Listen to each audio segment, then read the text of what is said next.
हमारी संस्कृति, हमारे संस्कार सदा रहें हमारे साथ। सब्सक्राइब करें तिलक। प्रार्थना की खुशबू, साइकिल प्योर अगरबत्ती।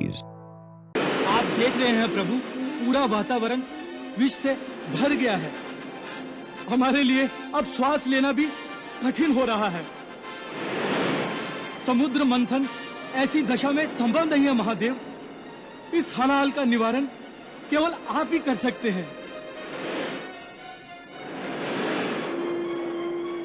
महामाया माता आदि शक्ति जो चाहेंगी वो अवश्य होगा। इसलिए हे देवेंद्र, आप चिंता से मुक्त हो जाइए। गुरुदेव, ये आप क्या कह रहे हैं? दानवों से, हमारे शत्रुओं से संधि? कदापि नहीं। घमंडी दानवों से हाथ मिलाना असंभव है, असंभव। दानवों से सहयोग नहीं, युद्ध ही हो सकता है, युद्ध। दानव शक्तिशाली हैं, परंतु इसका अर्थ ये तो नहीं कि हम उनकी शक्ति, उनके अभिमान, उनके अहंकार, उनके घमंड के आगे घुटने टेक दें। हे देवेंद्र, मैं आपको दानवों के आगे घुटने टेकने को नहीं कह रहा हूं, उनसे हाथ मिलाने को कह रहा हूं, संधि करने को कह रहा हूं। मैं चाहता हूं कि समुद्र मंथन के द्वारा समुद्र तल में निहित संपदा बाहर आए और असुरों तथा देवताओं सहित जगत का कल्याण हो। आप सभी जानते हैं कि समुद्र के तल में छुपे हुए रत्न समूह में हीरे, माणिक, मोती और अनेकों रत्न हैं। पीड़ाओं और रोगों से छुटकारा दिलाने वाली जड़ी बूटियां भी हैं और सबसे आगे मृत्यु पर विजय दिलाने वाला अमृत जैसा महाशक्तियों का भंडार भी है। हे देवेंद्र, जगत कल्याण हेतु जिसमें देवताओं का कल्याण भी सम्मिलित है, हमें असुरों से संधि करनी ही चाहिए। हे देवेंद्र, दानवों से संधि करनी ही होगी।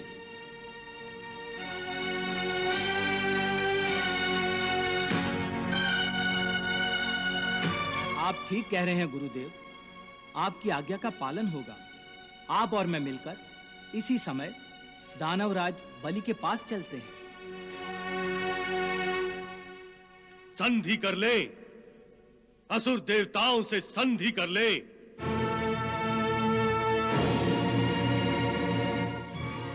अपने दुर्बल शत्रुओं को, जो असुरों के विरुद्ध युद्ध भूमि छोड़कर भाग खड़े हुए हैं, उन्हें अपनी बराबरी का दर्जा दे। नहीं गुरु बृहस्पति, यदि मैंने ये मूर्खता दिखाई तो असुर प्रजा मुझे अपना महाराज मानने से इनकार कर देगी। नहीं देवगुरु, देवताओं से संधि असंभव है। परंतु महाराज बलि, असुर प्रजा के हित में आपको देवताओं से हाथ मिलाना चाहिए। हाथ मिलाना चाहिए मुझे? असुर राज बलि को दुर्बल देवताओं से हाथ मिलाना चाहिए? जिन्हें मैंने जीवन दान दिया है, उनसे हाथ मिलाना चाहिए? नहीं देवगुरु, मैं अपना हाथ इनसे नहीं मिला सकता। हाँ, ये चाहे तो मेरे पैर पकड़ लें, फिर मैं सोचूंगा। महाराज बलि, आप हमारा अपमान कर रहे हैं। अपमान? इसे आप अपमान कह रहे हैं देवेंद्र? आप हमसे छोटे हैं, शक्तिहीन हैं, हमसे पराजित हो चुके हैं, फिर भी हमने आपको अपने साथ बैठाया, अतिथि मानकर स्वागत किया, केवल इसलिए कि आप गुरुदेव के साथ पधारे हैं। यदि ये पाताल लोक का होता और आपका हमारा सामना युद्ध भूमि पर हो जाता, तो आपकी समझ में आता कि अपमान क्या है। जिन पैरों को पकड़ना आप अपमान कह रहे हो, उन्हीं पैरों तले कुचल कर रख देता। गुरुदेव, उठिए। अब हमारा यहाँ पर ठहरना अपने स्वाभिमान की धज्जियां उड़ाने जैसा है। शांत हो जाइए देवेंद्र, शांत हो जाइए। मैं महाराज बलि को समझाता हूं। महाराज बलि, सैकड़ों वर्षों के देवासुर संग्राम के बाद भी आपके मन में देवताओं का नाम सुनते ही आग लग जाती है, जो स्वाभाविक ही है। फिर भी हमें विचार अवश्य करना चाहिए कि एक के बाद एक हो रहे देवासुर संग्राम से दोनों ने क्या पाया और क्या खोया। महाराज बलि, आपने भी अवश्य देखा होगा कि शताब्दियों तक चलने वाले युद्ध के फलस्वरूप केवल विनाश ही सामने आता है, केवल विनाश। आप ठीक कह रहे हैं देवगुरु, परंतु अधिक विनाश होता है उसका जो दुर्बल होता है। देवता ही दुर्बल रहे हैं, इसलिए हर युद्ध में उन्हीं को अधिक विनाश भोगना पड़ा है। देवताओं और दानवों के मेल जोल को नए और शुभ पर्व का आरंभ होने से पहले ही अंत होने की संभावना दिखाई देने लगी थी। तब देव गुरु बृहस्पति के कहने पर यह तय हुआ कि असुरों के गुरु शुक्राचार्य जी से परामर्श किया जाए। यह देखकर आदिशक्ति महालक्ष्मी ने देवी सरस्वती को आज्ञा दी। हे विद्या देवी सरस्वती, सृष्टि कल्याण के लिए देवासुर सहयोग परम आवश्यक है। इसलिए आप असुर गुरु शुक्राचार्य के हृदय में वास कीजिए, जिससे शुक्राचार्य असुरों को उनके हित और जगत कल्याण का मार्ग दिखाएं।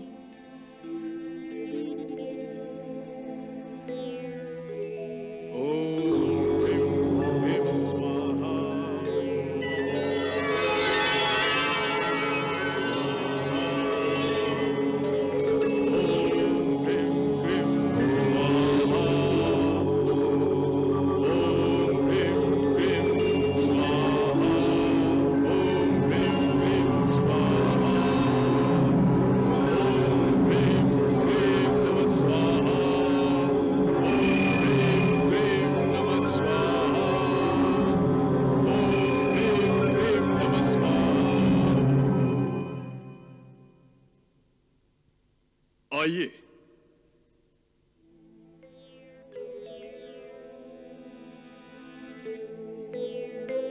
आइए। प्रणाम गुरुदेव। आयुष्मान भव। प्रणाम गुरुदेव। प्रणाम। प्रणाम गुरु बृहस्पति। प्रणाम भार्गव। आइए विराजिए। आइए आइए विराजिए। ये आप क्या कर रहे हैं भार्गव? विराजिए। आपके प्रति मेरे मन में जो आदर है बस वही व्यक्त कर रहा हूं। देवेंद्र, आप भी विराजिए। महाराज बलि, आप भी बैठ जाइए।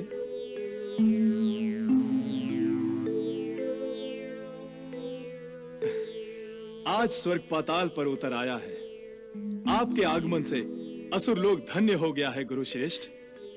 असुर लोग तो उसी क्षण धन्य हो गया था भार्गव, जिस क्षण आपने असुरों का गुरुपद स्वीकार किया था।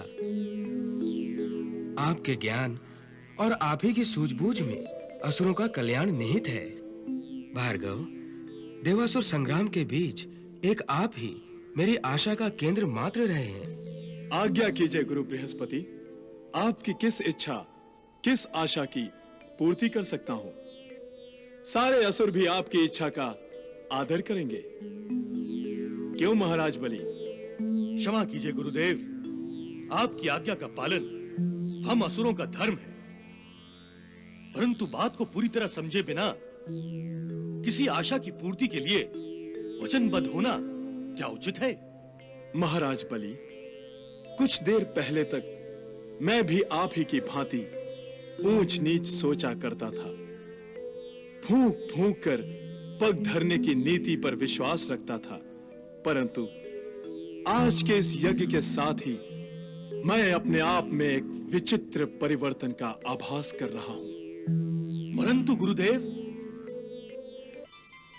मुझे प्रतीत हो रहा है किसी दिव्य शक्ति की कृपा से मेरे मन से शंकाओं, आशंकाओं का नाश हो गया है।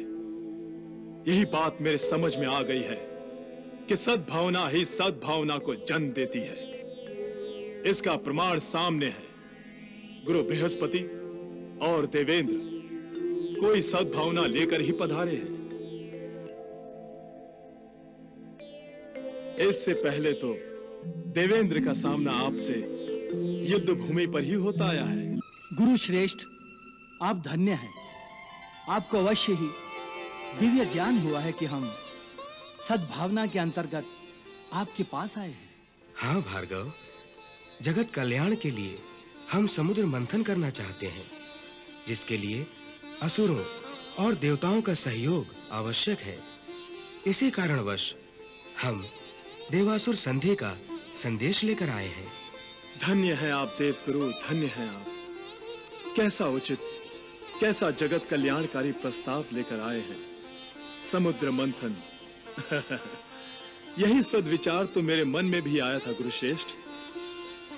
समुद्र मंथन द्वारा ही समुद्र में छुपे दिव्य रत्नों को निकालकर देवताओं, असुरों और समस्त सृष्टि का कल्याण किया जा सकता है।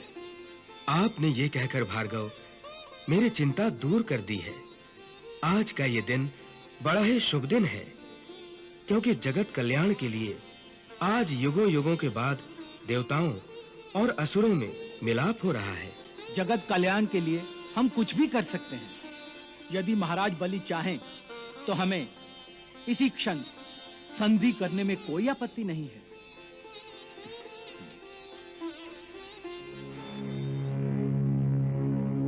महाराज बलि, आपके संकोच को मैं समझ रहा हूं।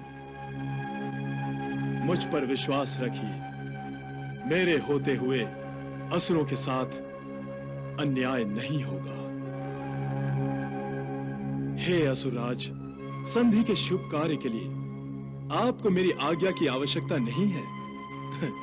आपको मेरी आज्ञा बिना ही देवेंद्र से संधि कर लेनी चाहिए।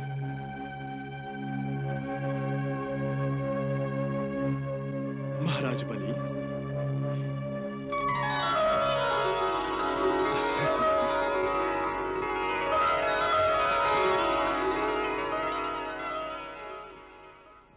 जब देवता और असुर दोनों इस बात को मान गए कि दोनों मिलकर समुद्र मंथन करेंगे, तब बलि के दरबार में इस बात पर झगड़ा शुरू हो गया कि समुद्र मंथन से जो रत्न और दूसरी संपदा निकलेगी, उसका बंटवारा कैसे होगा। गुरुदेव शुक्राचार्य की प्रेरणा से हमने समुद्र मंथन के लिए हाँ अवश्य की है, परंतु उसका यह अर्थ नहीं है कि हम देवताओं की हर उचित अनुचित बात पर दास दासियों की भांति सिर हिलाएंगे। और देवेंद्र, आप इस भ्रम में भी मत रहिए कि समुद्र मंथन के समय आप हमसे छल कपट कर पाएंगे। समुद्र मंथन सहयोग का कार्य है, मिलजुल कर करना पड़ता है। इसमें छल कपट का क्या काम? छल कपट से केवल युद्ध ही किए जाते हैं, जिसका हम दोनों त्याग कर चुके हैं। देवगुरु, हम युद्ध का त्याग अवश्य कर चुके हैं, परंतु हम असुर ने अपने हित का त्याग नहीं किया है। महाराज बलि, असुरों के हित की सुरक्षा और संरक्षण का दायित्व मेरे सिर है, इसलिए आपको चिंता नहीं करनी चाहिए। देवताओं का कोई भरोसा नहीं है गुरुदेव। समुद्र मंथन से निकलने वाली दिव्य संपदा को देखकर इनका मन ललचा गया, तो इसलिए इसी समय यह तय कर लीजिए कि संपदा का बंटवारा कैसे होगा। महाराज बलि, आपको चिंता करने की कोई आवश्यकता नहीं है। समुद्र मंथन से जो भी रत्न निकलेंगे, उन्हें एक एक करके आपस में बांट लिया जाएगा। आधी संपदा हमारी और आधी देवताओं की। ये ठीक है। इस प्रकार हर रत्न पर झगड़ने की कोई संभावना नहीं होगी। परंतु समुद्र मंथन में सबसे पहले जो कुछ भी निकलेगा, उस पर अधिकार हमारा होगा। पहले आप ही का अधिकार क्यों, हमारा क्यों नहीं? हमारा अधिकार अधिक है, क्योंकि हम देवताओं से अधिक बलवान हैं और हमने देवताओं को पराजित किया है।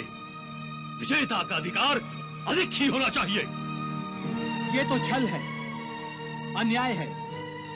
हे देवेंद्र, हम यहाँ सहयोग करने के लिए आए हैं, झगड़ने के लिए नहीं। फिर छोटी-छोटी बातों पर झगड़ा किस लिए? ये तो असुरों और देवताओं के भाग्य की बात है कि किसको क्या मिलेगा। समुद्र मंथन द्वारा जो कुछ भी पहले निकलेगा वो असुरों को ही दिया जाएगा। कदाचित पहला रत्न उन्हीं के भाग्य में हो। ठीक है देवगुरु, ये तो निश्चित हो चुका। अब समस्या ये है कि समुद्र मंथन के लिए मथनी का काम किससे लिया जाए, और इस महाकाय मथनी के लिए रस्सी कहां से आएगी? ये तो बड़ी गंभीर समस्या है। सोचना होगा कि क्या किया जाए। गुरुदेव, इस समस्या के हल के लिए बल नहीं, बुद्धि की आवश्यकता है। इसलिए आप ही बताएं कि क्या किया जाए। समुद्र मंथन में जगत का कल्याण भी निहित है, और जगत कल्याण का काम आदि शक्ति भगवती माता ही करती हैं। इसलिए हमें उन्हीं से चलकर इस समस्या का समाधान मांगना चाहिए। नहीं देवगुरु, हम आपकी आदि माता भगवती को नहीं मानते, तो फिर उनकी शरण में क्यों जाएं? तो फिर हम तो केवल भोलेनाथ शिव शंकर को ही अपना भगवान मानते हैं। तो फिर उन्हीं से चलकर पूछते हैं। भोलेनाथ तो सबके भगवान हैं। उनसे पूछने में और उनकी आज्ञा का पालन करने में हमें खुशी होगी।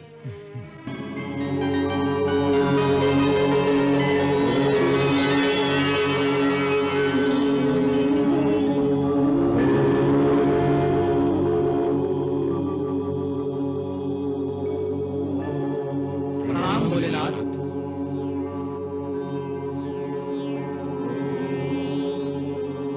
कल्याणमस्तु।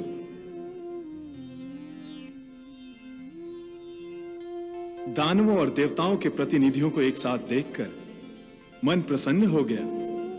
ये एकता अवश्य जगत कल्याण ही करेगी। हे प्रभु, हम जगत कल्याण कार्य हेतु ही आपस में मिलकर आपके पास आए हैं। बड़ी ही अच्छी बात है। हे भोलेनाथ, भगवान शिव शंकर, हम समुद्र मंथन करना चाहते हैं। जगत कल्याण हेतु यह शुभ कार्य तो अति शीघ्र ही होना चाहिए। परंतु समुद्र मंथन के शुभारंभ में एक समस्या बाधा डाल रही है प्रभु। भगवान, सृष्टि के इस विशाल, विकराल और भव्य समुद्र को मथने के लिए ना तो हमारे पास मथनी है और ना ही मथनी को घुमाने के लिए इतनी लंबी रस्सी है। समझ में नहीं आता कि हम क्या करें। हे प्रभु, आप ही हमारा मार्गदर्शन कीजिए। हे देवेंद्र, हिमालय पर्वत की विशाल श्रृंखला में एक विशाल और विकराल मंदार पर्वत है, जिसका आकार मथनी जैसा ही है। आप उस पर्वत को मथनी बना सकते हैं। वाह प्रभु वाह, आप धन्य हैं। और हे असुराज बलि, पाताल लोक में नागराज वासुकी वास करते हैं। आप उनकी सेवा को काम में लेकर उनसे रस्सी का काम ले सकते हैं। हे प्रभु, आपका इतना संकेत ही बहुत है। बस आप इतना ही आशीर्वाद दीजिए कि हम मंदार पर्वत और नागराज वासुकी को मना लें और जगत कल्याण के लिए समुद्र मंथन को सफल बना सकें। तथास्तु।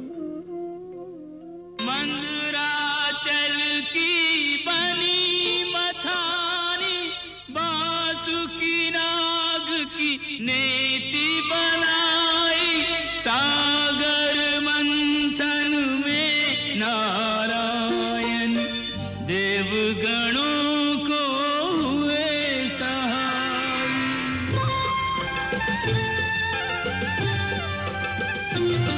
प्रारंभ हुआ सागर मंथन, सागर मंथन।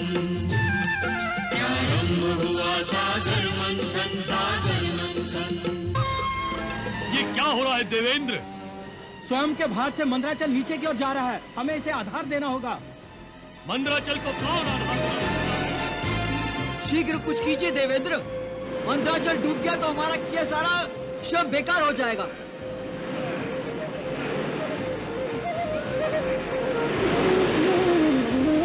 देवेंद्र, वो देखिए।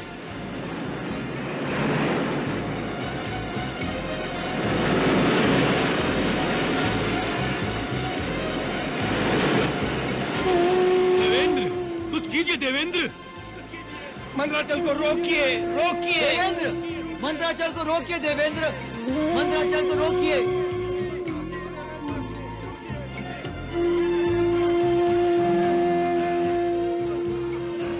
चिल्लाने से मंदराचल नहीं बचेगा। हम सबको उसे मिलकर रोकना होगा। असुरों, देवताओं का सहयोग करो। नारायण नारायण।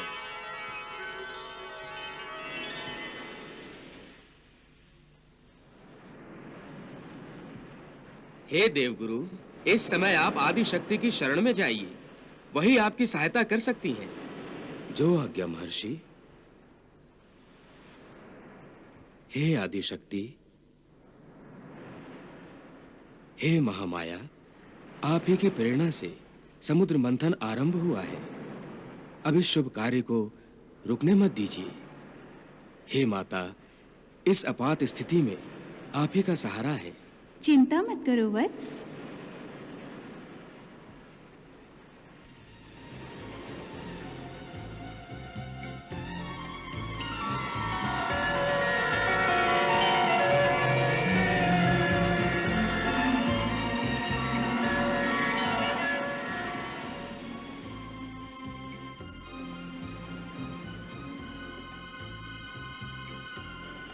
हे आदिशक्ति, हमें स्मरण क्यों किया है? हे शेषशायी भगवान विष्णु, आदि नारायण ने आपको सृष्टि के सृजन, पालन और कल्याण के लिए प्रकट किया है और इस हेतु समय समय पर अवतार लेने का उत्तरदायित्व आपका ही है। हे पराशक्ति, आपसे ही हमारा संचालन होता है। आप जैसा कहेंगी वैसा ही होगा। सृष्टि के कल्याण के लिए सुर असुरों द्वारा जो समुद्र मंथन चल रहा है वो संकट में आ गया है। उसे संकट से मुक्त कीजिए। विष्णुदेव, आप अपना कश्यप अवतार लीजिए और मंदराचल को सहारा दीजिए। जैसी आपकी इच्छा देवी।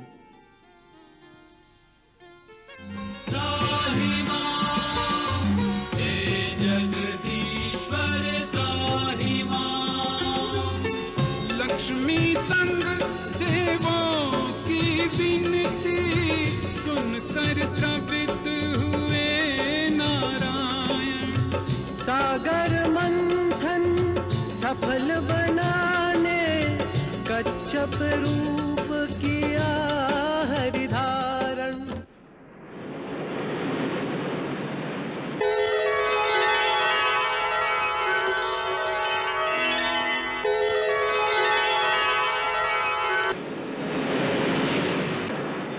हे आदि शक्ति महालक्ष्मी माता, तेरी जय हो। जय हो, तेरी जय हो माता, तेरी जय हो माता।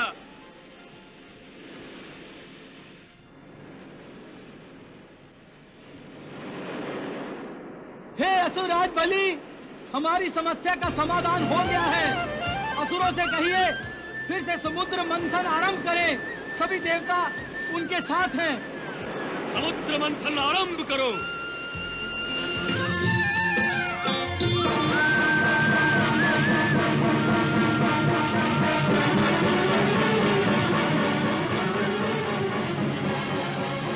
सिंधु से निकला तीव्र हलाहल, तीनों आलोक में मच गई हलचल।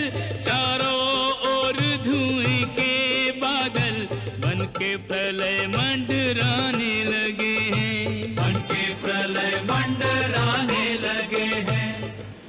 हे दैत्यराज, संधि के अनुसार समुद्र से निकली पहली वस्तु आपकी है। ये आपकी है। इसे जितना ले जा सकते हैं ले जाइए। इसे हाथ मत लगाना बलि।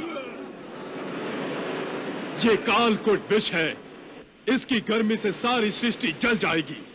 तो इसे रोकिए गुरुदेव।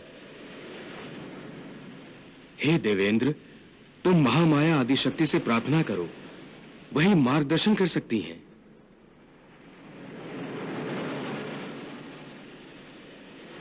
वत्स,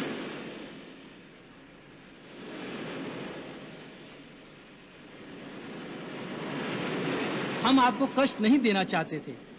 माँ, आप ही देखिए, सृष्टि में चारों ओर ये महाविष आग की तरह सब जगह फैल रहा है। इसे न रोका गया तो सुर असुर कोई नहीं बचेगा। इस विष से यदि कोई आपकी रक्षा कर सकता है तो वो भोलेनाथ महादेव शिव शंकर ही हैं। उनकी शरण में जाइए देवेंद्र। हे भोलेनाथ, हे महादेव, हे शूलपाणी, इस विष से त्रिलोक की रक्षा कीजिए प्रभु। रक्षा कीजिए प्रभु। महादेव रक्षा कीजिए महादेव। हे शूलपाणी, हमारी रक्षा कीजिए, हमारी रक्षा कीजिए प्रभु।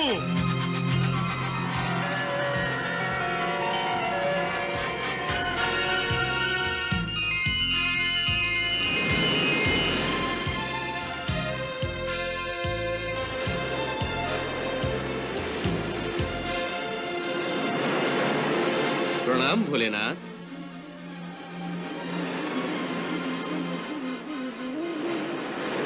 आप देख रहे हैं प्रभु, पूरा वातावरण विष से भर गया है। हमारे लिए अब श्वास लेना भी कठिन हो रहा है। समुद्र मंथन ऐसी दशा में संभव नहीं है महादेव। इस हलाहल का निवारण केवल आप ही कर सकते हैं। महामाया माता आदिशक्ति जो चाहेंगी वो अवश्य होगा। इसलिए हे देवेंद्र, आप चिंता से मुक्त हो जाइए। जय शंकर भोले भंडारी, परम कृपाल जगत हितकारी। प्रहलाहल पीकर भगवन, तुमने सर्वापदा निवारी। तुम जैसा कोई और नहीं है भय भंजन दुखहारा। जय गिरिजापति जय शिव शंकर, तुमको नमन हमारा। जय नीलकंठ देवादिदेव कल्याण करन, शतकोटि नमन शतकोटि नमन शतकोटि नमन।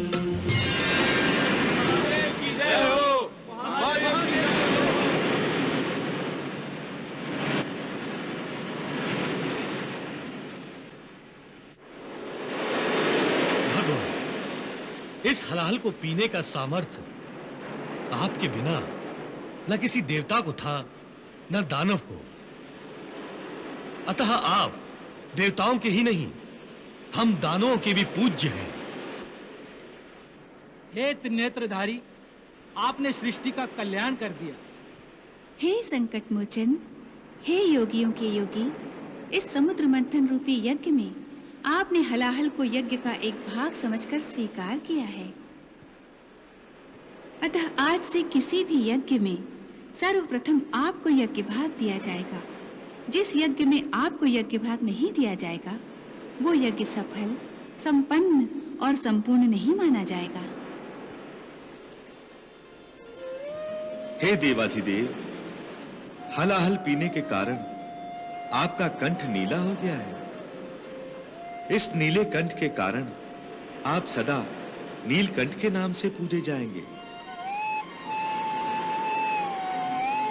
हे आदि नारायण, हे महालक्ष्मी, हे महादेव, हे परमपिता ब्रह्मा, हे शेषशायी विष्णु, अब हमें समुद्र मंथन फिर से प्रारंभ करने की अनुमति दीजिए।